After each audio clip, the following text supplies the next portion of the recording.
Hello and welcome to this latest episode of the Fertility Podcast. I'm Natalie Silverman, your host.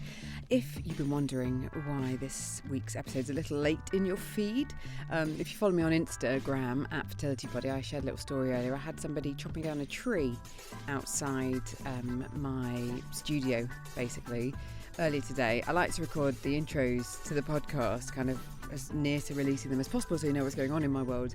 And the person kind of sawing down this tree was so noisy and it took a good 5 hours. Hence the delay. It's been a bank holiday in the UK. We've had beautiful weather finally. August hasn't been great weather-wise. So this podcast is coming to you a little late. What you're getting, again, if you just found this podcast, is a conversation that I had with Kate Davis, who I'm now hosting the podcast with. It's an interview that we've also shared on UK Health Radio, which Kate and I are now doing. The podcast is going out in loads of different places.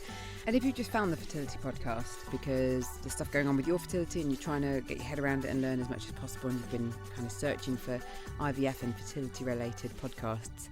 I had treatment nearly 5 years ago. My little boy, Phoenix, was the result of ICSI treatment.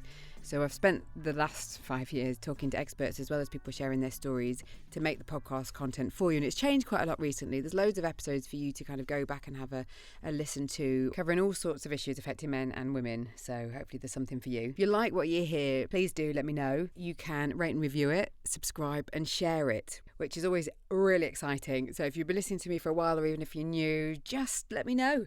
It's always really, really good to know whether this is what you want to hear or not. And there were some issues about sound, which I'm not happy about, and I just want to explain. Because we record a lot of these interviews remotely, because Kate, who I host it with now, is in a different place, and the people that we talk to are all over the place. We're trying to up our game with the technology that we're using, which is pretty good, but sometimes it sounds a bit odd. So apologies for that. I hope it won't continue, and I don't want it to annoy you either. The episode that you're going to hear is a conversation Kate and I had with a nurse at a clinic in London, talking about her work helping same-sex couples, especially with regards to surrogacy. And it's a really topical episode because this week, this episode is going out to you on the 26th of August 2019. This week in Manchester, a group of us called Talk Fertility are putting on an event for the LGBTQ community. And myself and Mel Johnson, who's the Stalk and I on Instagram, we were at Manchester Pride over the weekend, handing out some flyers and chatting to people about the event. Tickets are still available. The link to the Eventbrite link will be in the show notes, or just, if you're on Eventbrite, just type in Talk Fertility and you'll find us. And I suppose the main point of what I'm trying to do with the podcast content and the different things I'm doing out and about in the community is to just help signpost you to where you can find useful information. And I was actually at like a little festival yesterday, and I ended up chatting to a lady who was telling me that she's about to start IVF treatments. She's got access to one round of funding with the NHS. She's 42. Her other half is 52. They've been told there's no issue. So that dreaded unexplained label has been given. And she was like, what's the best thing for me to do? And we talked about her nutrition and her lifestyle a little bit. I'm no expert. If you've heard me before, I've just spoke to lots of people and tried to bring those people to you. But I was thinking about whether that really clear guidance on what to do when you're getting ready to start treatment is something of use. I'm going to be doing an episode with Kate about fertility MOTs if you're wanting to know more about the test that you're doing, and I think that'll encompass what I've just talked about. I've also seen some conversations about how best to recover from failed fertility treatment if you've just had a round of IVF, and like the impact of all the hormones on you, and that's something as well I'm going to develop into an episode. So if there's something that's on your mind, if there's a place that you're at, like quite a specific place, and you can't find kind of answers, do please get in touch. You can email me, natalie@thefertilitypodcast.com, or DM me on any of the socials. I'm at FertilityPoddy on Twitter and Instagram, and the Fertility Podcast has a page. Just tell me the things that you're missing, and that's how this content kind of evolves. All right, so don't be shy. There's no stupid questions. For now, though, this is Kate and I chatting with Francesca. You'll hear all our contact details. Kate answers questions. She's answering your fertility questions, which is at the end of the episode, so be sure to listen, and I hope you find it useful, as always.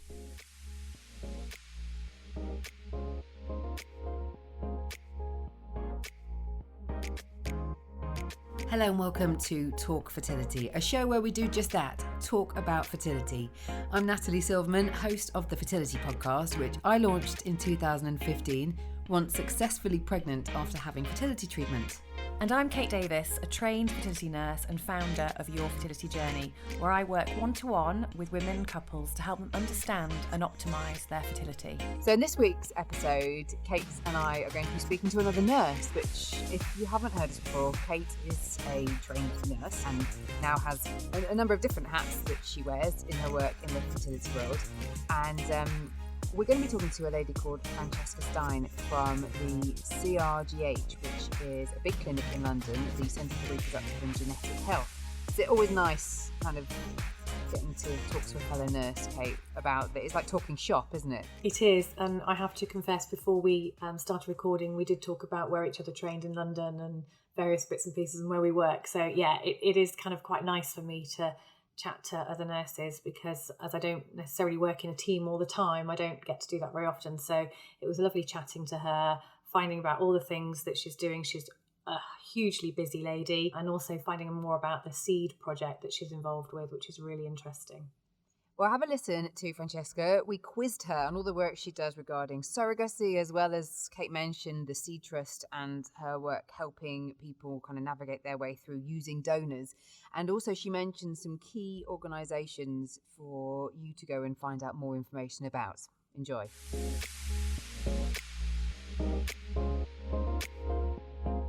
So we're now going to welcome Francesca Stein, who's the head of nursing at the CRGH, which is the Centre for Reproductive and Genetic Health, to the show. Hi, Francesca. Hello. Hi, Francesca.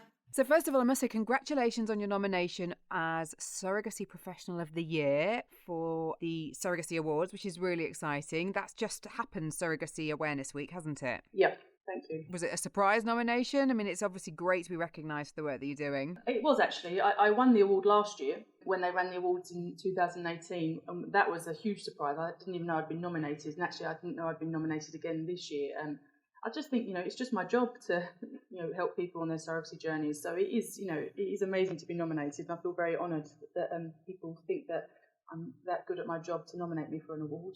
And when did you find out? When are the awards? Yeah, because it went to public vote. So this week they'll announce who the winners are. Okay, so we're talking kind of mid-August. So maybe once we share the episode, we'll know if you've won. Yeah. Hopefully. Oh, fingers crossed. Yeah, fingers crossed, Francesca. That's amazing. So tell us a bit about your role then at the CRGH as far as what you do from the nursing point of view. And I know that you wear kind of different hats there. Yep. So I'm the head of nursing. So we've got a very big nursing team because we offer so many specialist services, really. We're part of a project. So we've got a lot of genetics and a lot of donation, obviously surrogacy.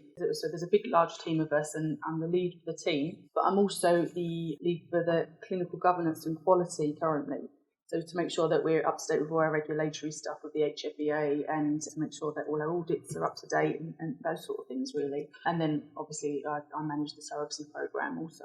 Wow, Francesca, you've got a huge role. I don't know, that must take up an awful lot of your time. It does, yeah.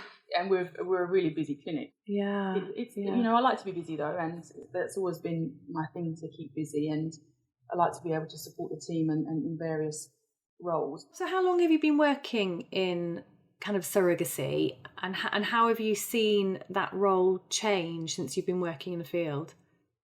So I originally started when I qualified in 2005. I think I worked as an HIV nurse, and I worked in a sexual health clinic, and then I gained a real interest in women's health and gynecology, and there was an opening that came up to be part of the fertility clinic at Chelsea and Westminster, a part of the sperm washing programme for patients with bloodborne viruses. So I applied and I got the job, and I just loved it. I fell in love with fertility. So I worked there for a while. So I was in the NHS and then moved on to become a sister at Bart's Fertility. And then from there, I went over to the London Women's Clinic and was involved in the Surrogacy Programme and the donation programmes. And that's when I fell into surrogacy, really. And then around that time, it was around 2009, I think, and it was just before same-sex men were able to, in 2010, when they were able to apply for parental orders. So that's when I started to get really involved in the programmes and developing big surrogacy programmes, really to support LGBT patients, but also obviously heterosexual patients going through, and still raise awareness. So have you seen a big increase in kind of surrogacy then while you've been working the field, or what's your kind of impression? Yeah, absolutely. I mean, it started off where I was seeing maybe one surrogacy journey team every 3 months, and now I'm seeing maybe 10. So it's grown. It's really grown. Because it's still something that we kind of don't really, we don't really talk about so much in the UK. I know in the US, for example, it seems to be a lot bigger thing. Do you think that's changing then, that it's something that will become more commonplace? Absolutely, and I think with the work of the law reform and the organisations that are plugging away to raise awareness, and even the clinics, clinics are more aware. Lots of people before thought it was too difficult and complex to arrange surrogacy programs, but now a lot more people are on board. The HFEA have updated their code of practice to provide more guidance on surrogacy. So it's a changing world, and I think that where it used to be sometimes an end stage treatment, now it's very much a first line treatment being offered to people. So just talk a bit more about what people thinking about this, maybe about surrogacy, need to think about when it comes to choosing a clinic, because there's so many different factors to consider. So if somebody's at the point where they're this is part of what their family looks like, what's your kind of guidance as far as working with a clinic, choosing a clinic, what to look out for, what to expect? Well, I think it's really important to make sure that the clinic has got experience in surrogacy, because it can be quite straightforward, and it's straightforward if there is a program in place. But if people are not used to managing surrogacy arrangements, then there may be things that are missed, in terms of consent forms, the screening that's required, pointing people in the right direction for legal advice, things like that. So I think it's the first step would be to make sure that you do your homework a bit, have a look on the HFEA website to see which clinics operate surrogacy programs,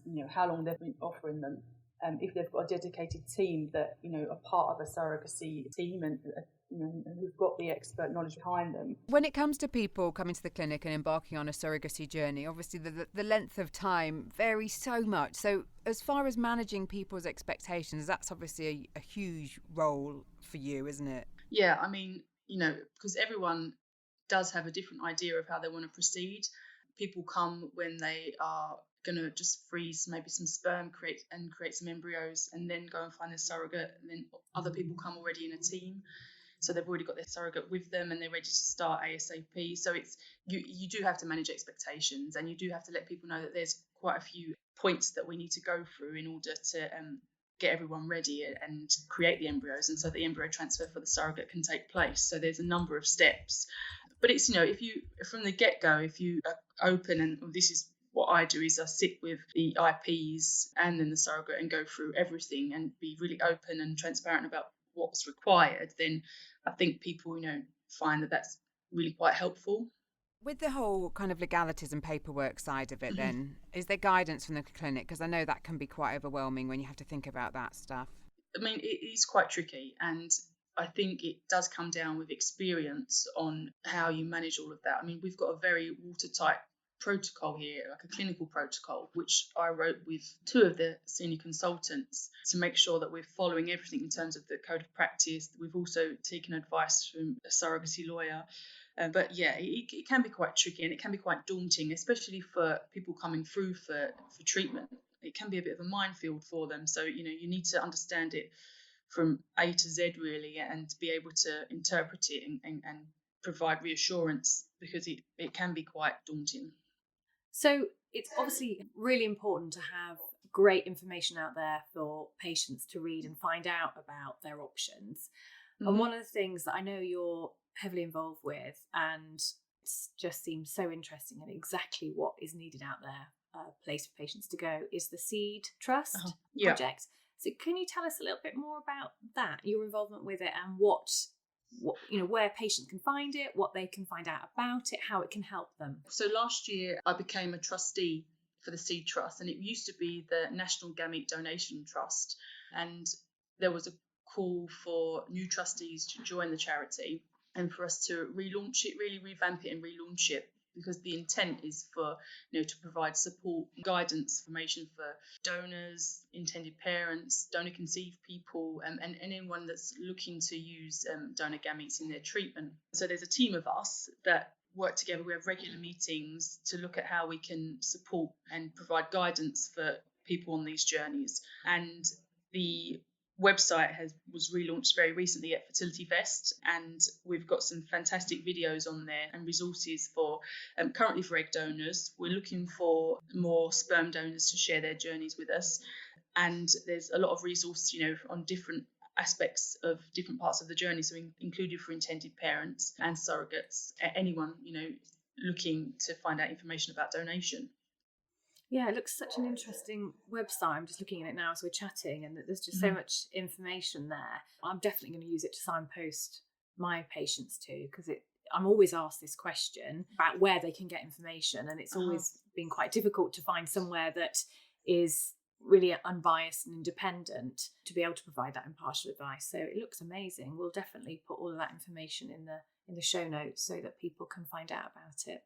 So, Francesca, when it comes to choosing whether to have treatment in the UK or abroad, in terms of whether you're using a donor or in terms of surrogacy, I know that there's been quite a shift back to the UK. I know there's obviously a number of organisations in the UK. Do you think people are becoming more kind of comfortable staying home, and they're understanding more about the benefits of staying home rather than travelling abroad for these types of treatments? I think so, actually. I have seen a change. I mean, reproductive tourism is still going to be a huge thing, I think. And, it's all about patient choice and what they think will work best for them and their journeys.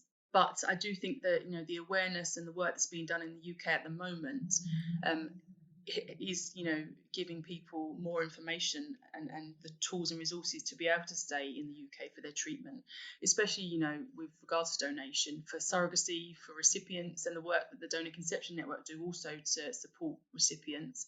There's a lot going on in the UK, and there are a lot more donors actually signing up to donate. So people don't necessarily need to go away abroad for, let's say, egg donation anymore, because it's becoming more and more available in the UK.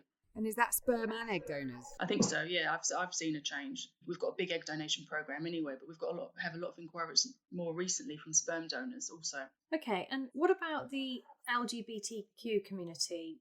What's kind of your experience working with that community, and how have you seen that change over recent years? So I think since 2010, when same-sex couples could apply for parental orders, I think that changed quite a lot, and we saw more same-sex couples accessing surrogacy as a form of, creating their families. Same-sex females have always, I think, been able to access certain clinics for different treatment types, and especially, there is always, quite a lot of donor sperm available if you import or use a UK donor. So in terms of what sort of treatment is right for you, there's always been availability, but I do think it's on the rise. LGBTQ communities are more supported with their options to parent, and I think more clinics are definitely supporting people from the community to have children and have programs in place. That's really interesting. So one of my next questions actually is what awareness is out there regarding the options for that type of community. So you mentioned the fact that you felt they're more supportive, and what way are they more supported? So I think there's a lot of work that's been done by Stonewall and various organisations that are supporting LGBTQ people. There's organisations that are supporting the trans community and their fertility preservation and options for future parenting. There's a lot of support in the various surrogacy organisations for LGBTQ people going down the route of surrogacy and donation to parent. So I think it's there's a lot of resource and networks out there that are now seeing that to raise awareness. It's fantastic to be raising awareness and support for people from the community, but also to let them know that these are their options if they do want to proceed with a family. And from adoption, surrogacy, donation, all of those things, that there's availability, co-parenting. There is a lot of work that's been done by organisations, and I think in collaboration with people like Stonewall and Diva and other LGBT organisations that are supporting the process for parenthood. Would you say, therefore, there's less support then for heterosexual couples than there is the LGBTQ community? I only say that because I see it being seen to be discussed less of an option. I'm not sure if there is less. I think that maybe it seems less because there is more awareness for LGBTQ, but I still think there's a lot of work that needs to be done for heterosexual couples going through treatment. I mean, there's some fantastic resources out there, and things like Fertility Fest and the Fertility Network, but there is still a lot more work that we can do to promote all people accessing fertility treatment and fertility services. Well, a big part of it is normalising these conversations. You mentioned Fertility Fest, and I mean, that kind of activity of making this conversation accessible to people in different ways, because it's obviously an arts festival as well as having an expert conversation happening. But then I know that you're involved with the work of like Two Daddies UK, who do a big amount of work to get the conversation happening for gay men wanting to parent and go down the UK surrogacy route. Do you think that we are making headway with that normalising? I know we've talked about it quite a bit already, but from these kind of shifts, especially with like social media, you're part of the online community. Do you find it exciting, the kind of conversations that are now happening? Yeah, absolutely, and it is being normalised, and accepted, which is amazing to see. I mean, I want my children to grow up, knowing that it's completely okay if they need to have IVF, whether that be in a heterosexual or they're in a same-sex relationship or they do it as a single person. I think that's what my hopes are, and I do see that change happening, where that it is being more normalised and accepted. Yeah, I agree. I think IVF is no longer this weird kind of, not weird, but a wonderful kind of treatment. It's something that people whisper about when you hear other people having it, whether it be somebody in the street or a friend or whatever. It's now seems just so much more commonplace, which is tragic in a way, isn't it? Tragic that it has to be that way. But certainly, I think everybody knows somebody who is either had IVF or going through IVF or had a baby born through IVF. Absolutely, wherever you go, if someone asks me what I do, you've got guaranteed someone knows someone that's been through it, or someone who's going through it and asks questions and things like that. So what do you see, Francesca, the main challenges that you've still got to kind of overcome? There's these different organisations now. The Seed Trust is obviously trying to signpost people to where there's more information about these different treatments and routes to parenthood. But is there a kind of burning issue that you think is being overlooked still, as far as these different elements that we need when it comes to making modern families? I still think that there is a lot of work to be done. We do still need to keep raising awareness, but I think the huge thing that affects all of us is the funding status in the UK. I mean, it's still very much seen as if you want to have a family by alternative parenting, let's say, and you need a surrogate to do so, or you need a donor, then it's still very much that you have to self-fund your own treatment, and it's expensive. Not everyone's able to spend that sort of money on treatment to create their families. So I think more work needs to be done about the funding, not just for heterosexual couples that can't access funding for IVF, but also other people that need fertility treatment in order to create their families and not being able to access funding. One of the things that I've been learning more about is funding for fertility preservation, especially within trans patients. I know of a CCG in Sussex that I think is now adding that into the mix, but is that something that you're aware of, CCGs maybe changing their stance on it at all? I know it's such a contentious issue still. Yeah, I mean, we are actually. We're seeing it more and more. So we work very closely with RMU over at UCLH. They have a lot of people that are referred from the Tavistock for fertility preservation before they're transitioning. So we see more of those people coming through. And some of them are being funded. They're being funded by different CCGs. And I think one of the very good ones is actually Camden. They're funding for fertility preservation for trans people. And so it's on the rise, and I think it's the way forward. We should be able to offer that to people.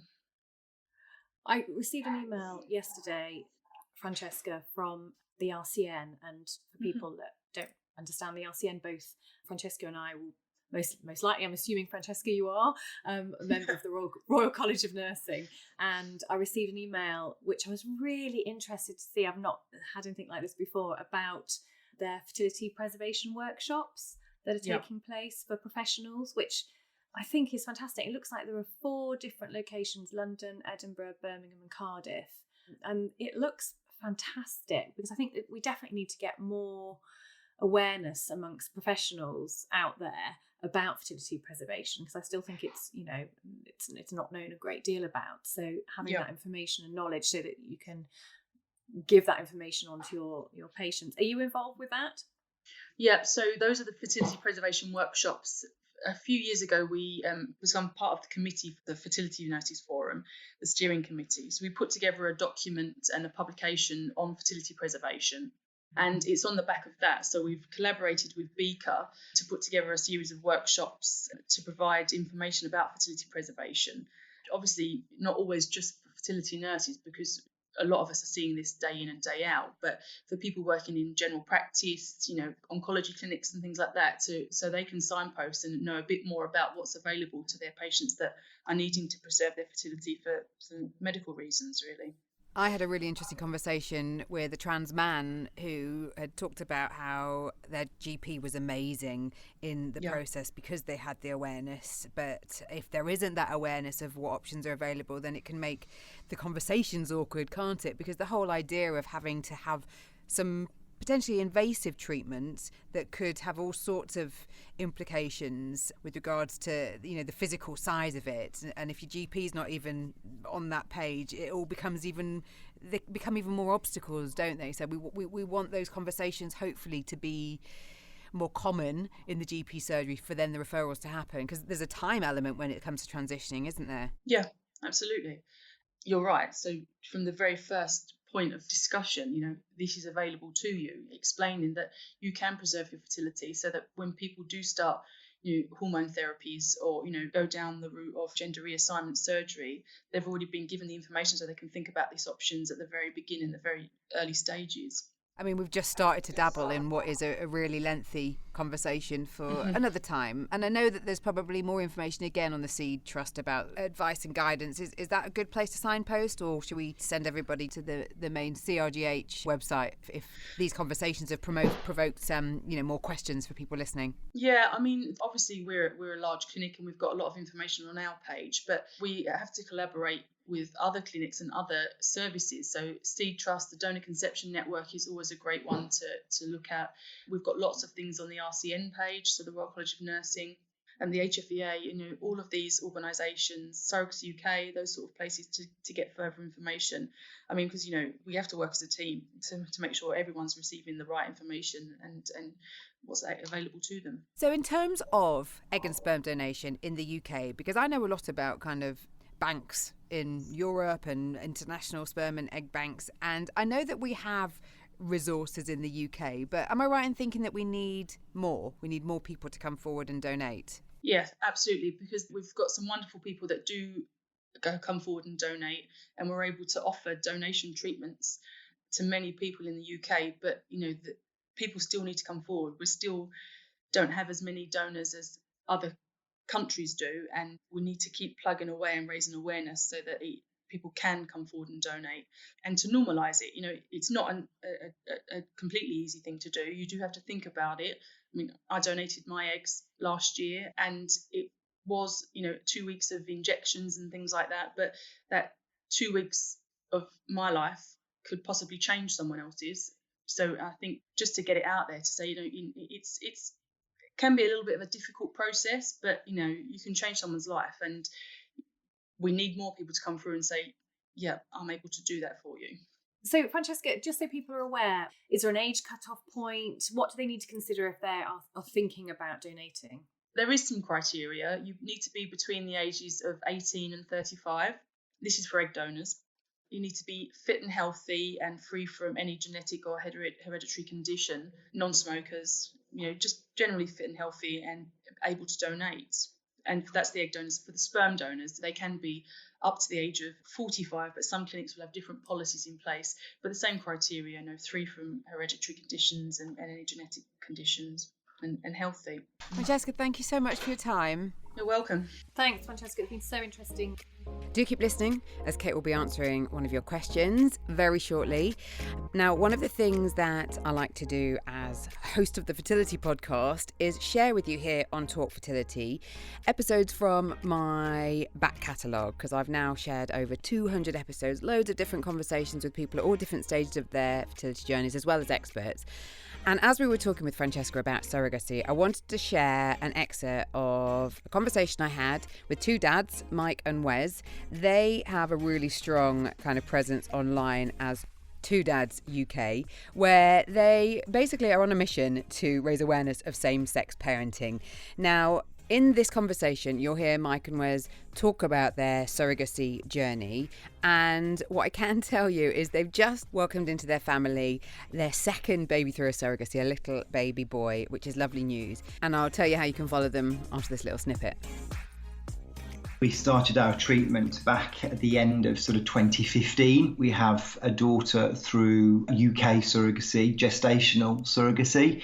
So we had an anonymous egg donor and a surrogate in the UK. And that's when our fertility journey started, and our daughter was born in 2016. And that's then when we began to go public, I guess, and start banging the drum a little bit more about same-sex parenting and surrogacy in the UK. So that initial stages of deciding that you're going to go ahead, you want to become parents and you're going to go down the surrogacy route, finding your surrogate, how easy was that? It started off being a bit of a minefield. Yeah. So we had a good 2-3 years of researching surrogacy generally before we decided to go through the UK. So we explored international surrogacy, and it just didn't feel right for us. There were a number of issues or complications. There was cost was a massive factor, certainly for the US. But we did look at the likes of India and Nepal and Thailand and Guadalajara in Mexico. But for a number of reasons, really, the exit process was a bit sketchy. Or it just wasn't a viable route for surrogacy, particularly for same sex. So we opted to go down the UK route, and we then started looking at all of the places where we could engage with surrogates, and we looked at the not-for-profits that are in the space. So there are 3. And we had conversations with those. But at that particular point in 2015, when we were really ramping up to start, there was a block on intended parents registering, because there was just it was out of sync with the number of intended parents and the number of surrogates that were wanting to help intended parents. And was that across the 3 agencies, the 3 organisations you've just mentioned? It was definitely across 2. Right. Our preferred, I guess, out of the 3, we really formed a liking and a bond to Surrogacy UK. Yeah. Such great guys over there, and we networked with them sort of on the phone initially and a meeting. But we then, because of that particular issue, we decided to what they call go independent. So finding a surrogate and matching ourselves. And at this point, had any of your friends gone down this route? Were you able to talk with them, or was this just finding your feet and carving the path out, just the 2 of you at this point? At the time, we actually didn't know anyone who'd gone through this process. And I think we just kind of ventured out on our own and kind of just do what we thought we needed to do to make it happen. And, we learned a lot along the way. There was a lot of hurdles that we didn't anticipate, but I think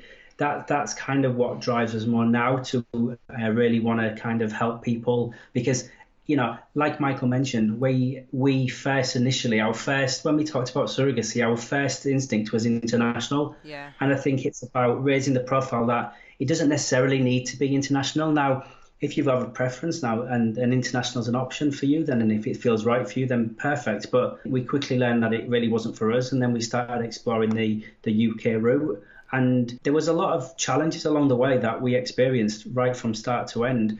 We managed to get over all of them, and it shaped how our journey was. But that's really one of the driving forces for trying to help people post our journey to try and help make sure that people don't have to encounter some of the challenges we had. And of course, going down our next journey, we're much wiser and a lot more experienced. So we're hoping that this one will be a little bit more smooth sailing, shall we say. Yeah, well, let's hope so. I mean, in an earlier episode in this particular series, I spoke to a brilliant lawyer called Lois who talks about some of the issues that can happen when it comes to surrogacy law. She was talking about fertility law not being fit for purpose. And I know that there's been constant efforts to reform surrogacy law. You've been involved. Let's talk a little bit about, because I want to hear about some of the challenges, but let's just talk a bit about your involvement. You're in Parliament. We're talking at the start of February. You were in Parliament, October 2018, with Andrew Percy and the All-Party Parliamentary Group. Tell me about that experience, because it's brilliant and I know really empowering for you guys, wasn't it? Yeah, it really was. And it was such an honour to have been recognised for the work that we do for Two Dads UK. So it was, first of all, to be asked was, we were, I guess the platform had been raised and we were on the radar. And then we were called upon to give our lived experience as two parents through UK surrogacy. So we went along in October and we met Andrew, and there was the particular day that we were in, there were a number of intended parents, there were healthcare professionals and singles and other individuals from the, really representing surrogacy, and some international and some UK. So to get that initial platform and to be invited was incredible. And as far as some of the challenges that you managed to overcome, do you want to give me some examples? The glaringly obvious issue with where the current surrogacy law is outdated is around the parental order. Yeah. So obviously, for those that aren't aware, when you have a child through UK surrogacy, or the parental order process applies to if you're having a child internationally, you still need to go through the PO process. But where the law's slightly out of kilter here is that the surrogate and their husband, if they're married, are the legal parents of your child when that child is born, which is bonkers, obviously. So you have to go through the parental order process.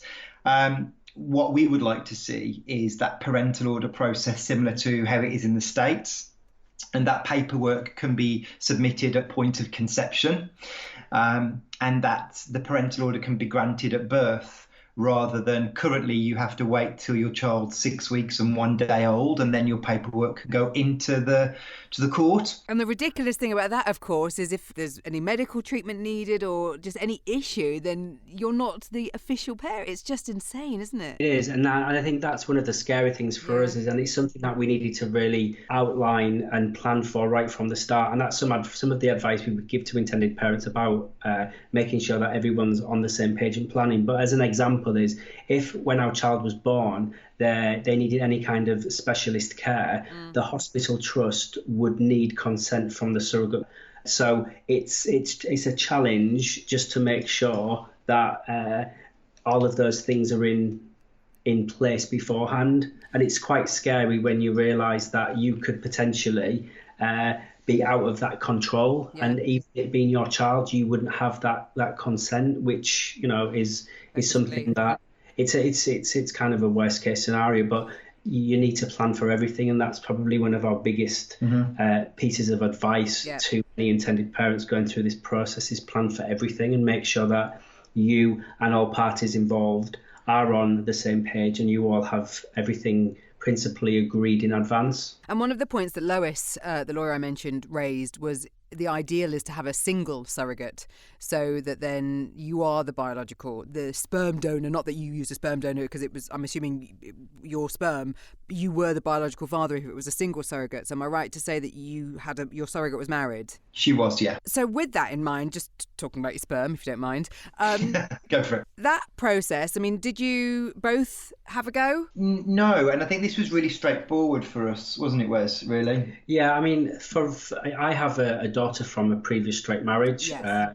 She's 14 now. So for us, that topic of conversation around, we like to call it who's the daddy, was actually quite straightforward, because I already had a biological child, and I wanted Michael to have that same kind of experience. So it was a really straightforward conversation for us. But I think we now know other people who are going through this process, and trying to agree who will go first, if you like, is quite a challenging topic, and it can cause it can be quite frictious in some relationships.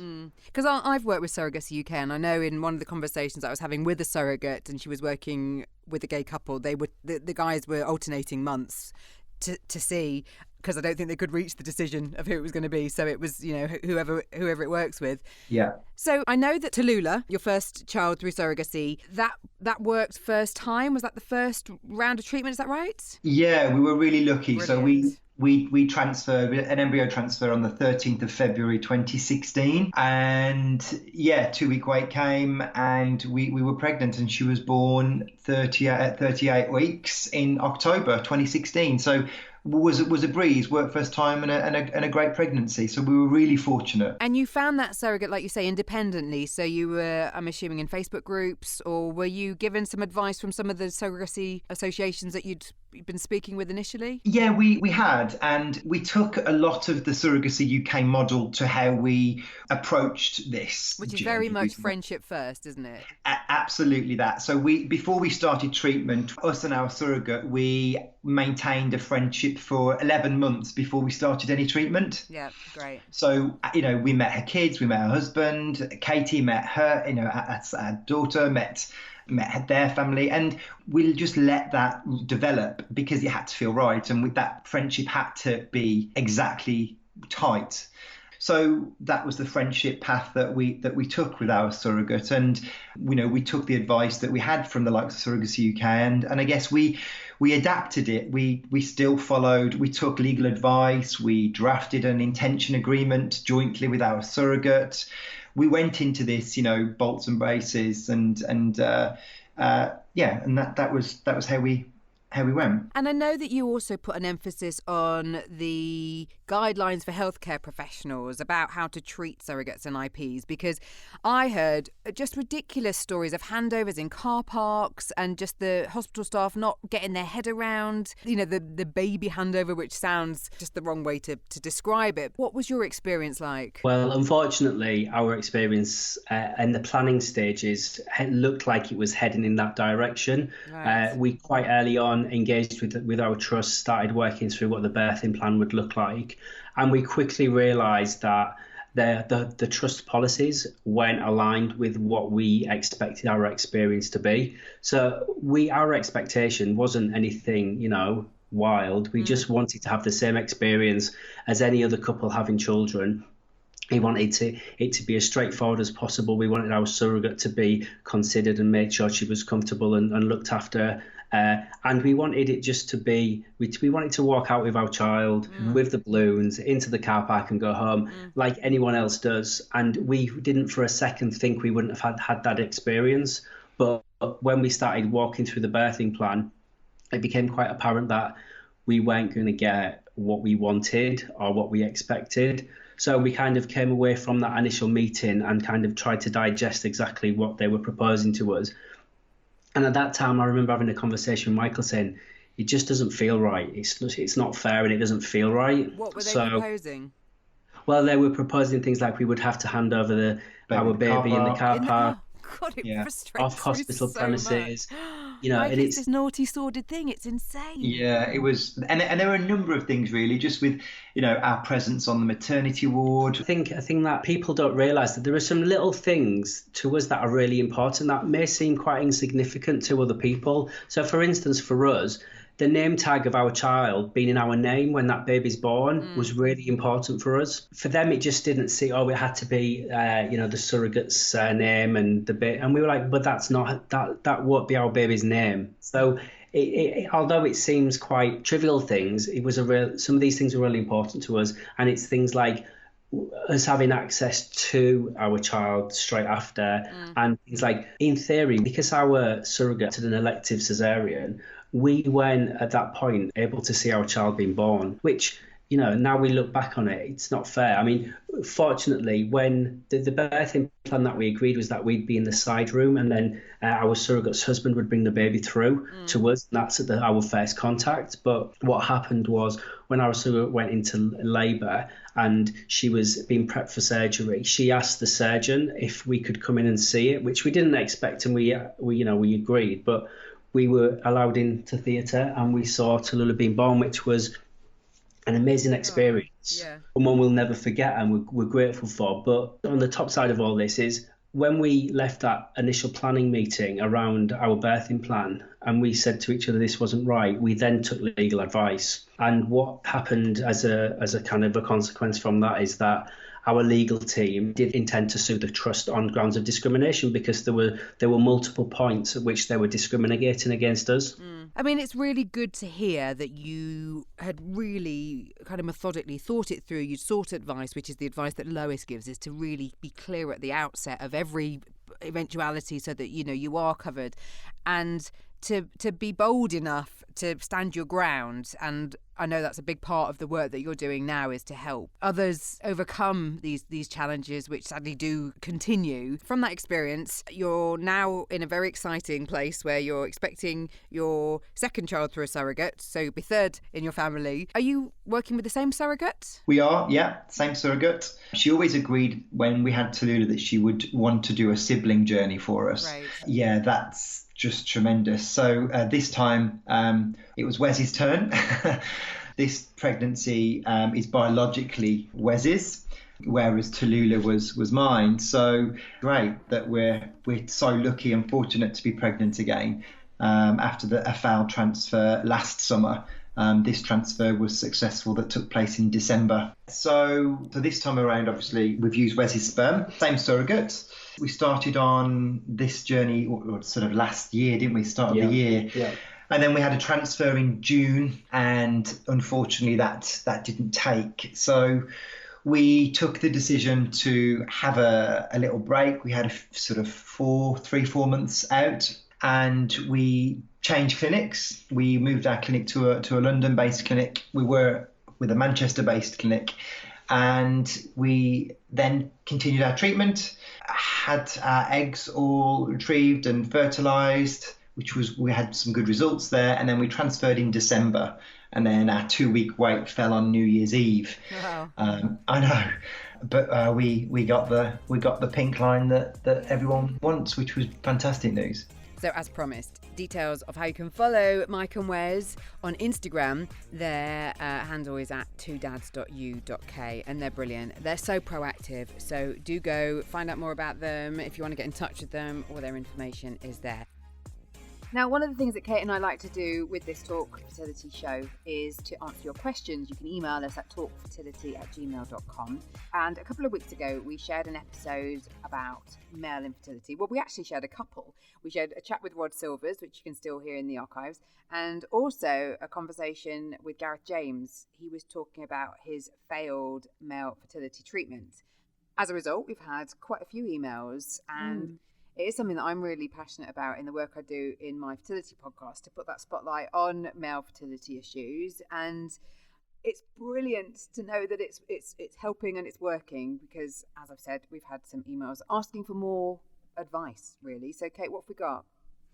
We've had a couple of emails from men, actually. It's fantastic that men are writing in, and I think, like you say, it's been really well received, the 2 episodes that we did to shine this light on male fertility. And the couple of questions we've had is regarding lifestyle aspects and what they could do to improve their lifestyle. Now, both these men say that they're generally pretty fit, they don't smoke, they're not big drinkers, they're physically active, and their partners are also the same, so very nice, healthy lifestyles. So they just wanted to know if there's anything else that they need to consider.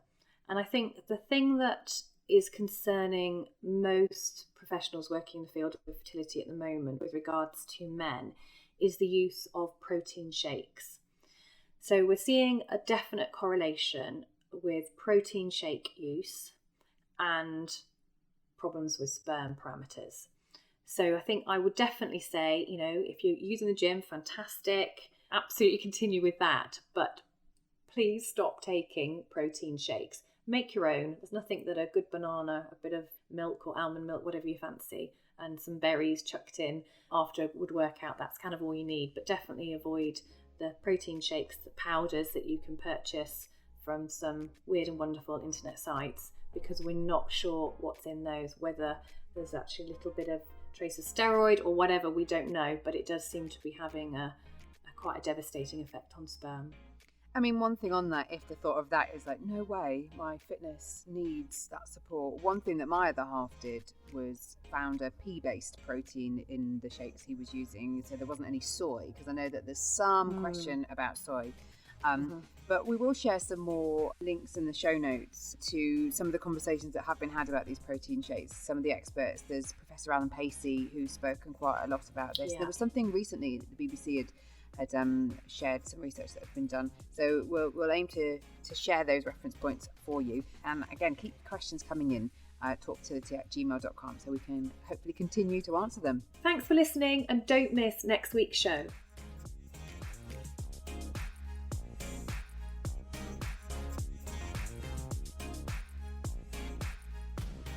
So you also heard there an extra chat with Mike and Wes from Two Dads UK. Their details will be in the show notes for this episode, which are thefertilitypodcast.com/Manchester Pride, because I couldn't think of anything else to call it right now. Do have a look. If you're on the move when you're listening to this, then the latest episode is always in my Instagram feed at FertilityPoddy, or if you just go to thefertilitypodcast.com, you can hear the latest episode and subscribe. As I said at the start, if you can rate and review, subscribe and share this podcast, then that helps other people find out about what it is I'm doing. Thanks as always for your support, and until the next time,